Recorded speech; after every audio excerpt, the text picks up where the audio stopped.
I'm Sam. And I'm Meddi. Welcome to the Community On Demand Virtual AI Money Guide podcast.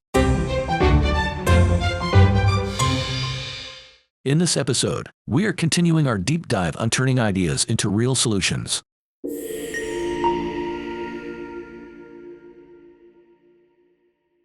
All right, so we left off talking about becoming community detectives, Yeah. which sounds pretty fun. It is. Lesson 1, explore your community.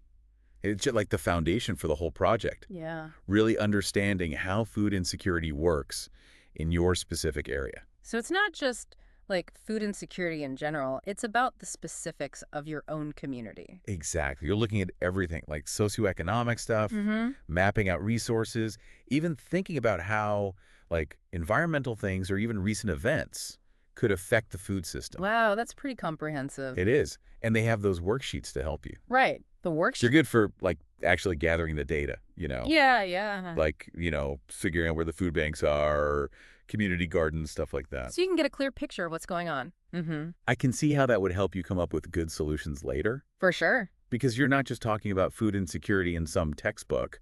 You're actually seeing it in your own neighborhood. Exactly. And that's key for like coming up with solutions that actually work, long term.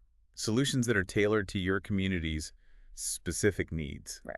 And then you move on to lesson 2, define your solution. Oh. And that's where you really start like brainstorming. Oh, okay. So getting those creative juices flowing. You start crafting your mission statement for your Fresh Bites project. So like the why behind it all. Yeah. And they also have you do the skill self-assessment and the T challenge. Right. All right. Yeah. We talked about those. It's interesting, right? Because it's like, why focus on individual skills at this point? Yeah. Why is that important? Well, because a good team is built on like everyone knowing their strengths and weaknesses, right? Yeah. You need to know what everyone brings to the table. Exactly. And that's what the self-assessment helps you figure out. So you can build a team that like actually works well together. Yeah, and then the T challenge helps you think about your talents. Like, what are you really good at? So you can contribute your like unique skills. It's all about playing to your strengths, right? Absolutely. And then, of course, you move on to actually building the team. Lesson 3, build your team. That CIGS model. Right, CIGS model. I'm still a little fuzzy on like what exactly it is. Okay, so think of it like this. Yeah. It's a system for making sure everyone on your team is like on the same page. Oh, okay. It's about defining roles, making sure everyone knows how to communicate. So no one's stepping on each other's toes. Yeah, and it helps you like use your resources effectively.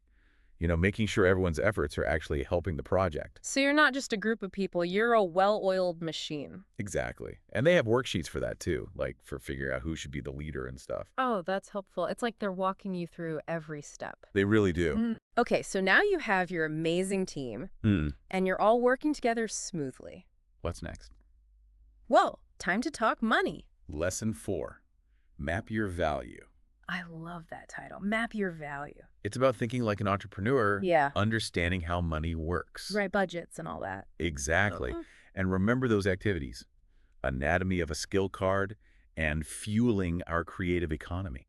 Yeah, those sound really interesting. They help you see the connection between what you're good at Uh-huh. and how that translates to like actual value in the real world. Because your skills are assets, right? They are. And they can contribute to the success of your project. And even to the bigger picture of like the community on demand creative economy. Right. It's all connected. But even with all the money in the world, Yeah, things can still go wrong if you don't manage your time well. absolutely. Time management is key. Time is money, they say. It really is. And that's what lesson 5 is all about.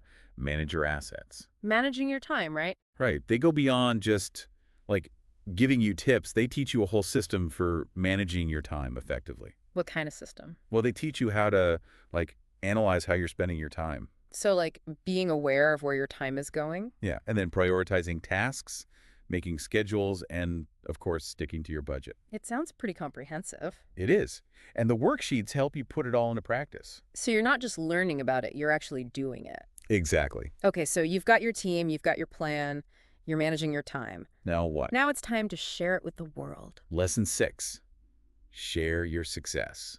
Marketing time. Yeah, they cover all sorts of strategies. Oh, like what? Everything from like making flyers to using social media. Oh, wow. So the whole spectrum. The goal is to find creative ways to like get people excited by your project. And communicate the impact it's making. Right. But what about after the project is over? What happens then? Well, that's when lesson 7 comes in, package your skills. Oh, right.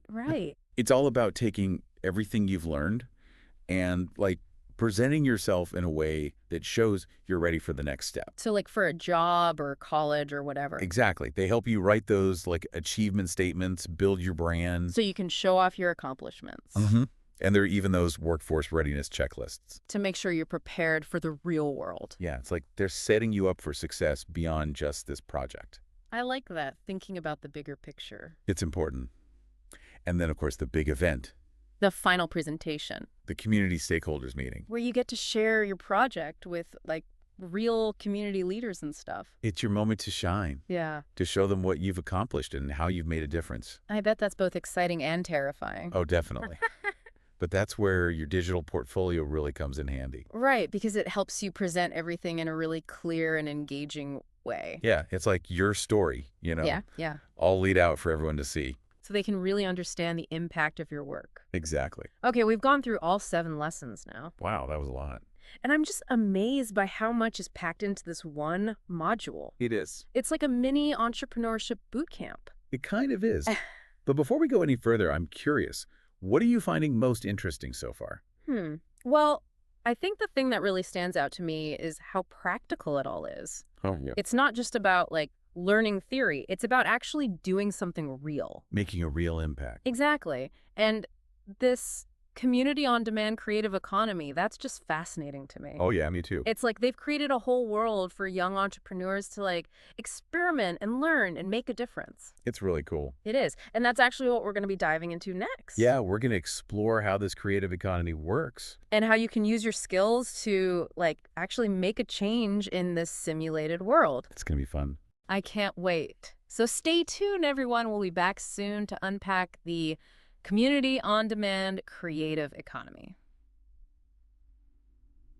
All right, so we've talked about becoming community detectives, we've talked about building our dream team and mapping our value, and now we're at the final event, right? The community stakeholders meeting. It's showtime. This is where you get to show off everything you've worked on. I bet. It's got to be a little nerve-wracking presenting in front of all those important people. Oh, for sure. There are definitely some nerves. Yeah. But, you know, it's also exciting. Yeah, because you get to share your vision. Right, and show the impact that your Fresh Bites project has made. Okay, so we've talked about using your digital portfolio during this presentation. Yeah. How does that actually, like, help you tell a better story? Well, the portfolio is kind of like, you know, a visual representation of your journey. Okay. Like you can show all your research and your plans and the challenges you faced, and of course the results. So it's not just you standing up there talking. Right, it's more engaging. Yeah. It's like you're bringing your project to life. Exactly. And remember, it's not just a presentation. Oh, okay. It's also a conversation. You know, Okay. the stakeholders can ask you questions, give you feedback, really engage with your ideas. So it's more interactive? Yeah, it's a chance to really talk about food insecurity and how to address it in your community. That's really cool. So it's not just about what you've learned, it's about how you communicate those ideas and engage with others. It is. It's a chance to show off all those skills you've been developing. And you mentioned that there's specific things they're looking for when they evaluate your presentation. Yeah, it goes beyond just like how well you speak. Oh, okay. Like what? They're looking at like the depth of your research, how you solved problems, you know, whether your Fresh Bites solution is actually realistic and how much of an impact it's made. So it's about the whole package. Yeah, it's about showing that you can take what you've learned and use it to make a real difference. And that's what this whole module has been about, right? It has. It's about empowering young people to become change makers. Yeah, it's pretty inspiring. It is. It shows you that you can actually make a difference in the world. Well, that about wraps up our deep dive into Module 4. Wow, we covered a lot. We did. We talked about James' world and the community on-demand creative economy and the community stakeholders meeting. It's been a journey. It has. And you know what? It really shows the power of experiential learning. Yeah? When you actually get to apply what you're learning, it makes a huge difference. It does. And it's so inspiring to see young people taking charge and making a real impact on their communities. Absolutely. It gives you hope for the future, you know? It does. Thanks for joining us on this deep dive. It was fun. We'll see you next time for another deep dive into the world of youth entrepreneurship.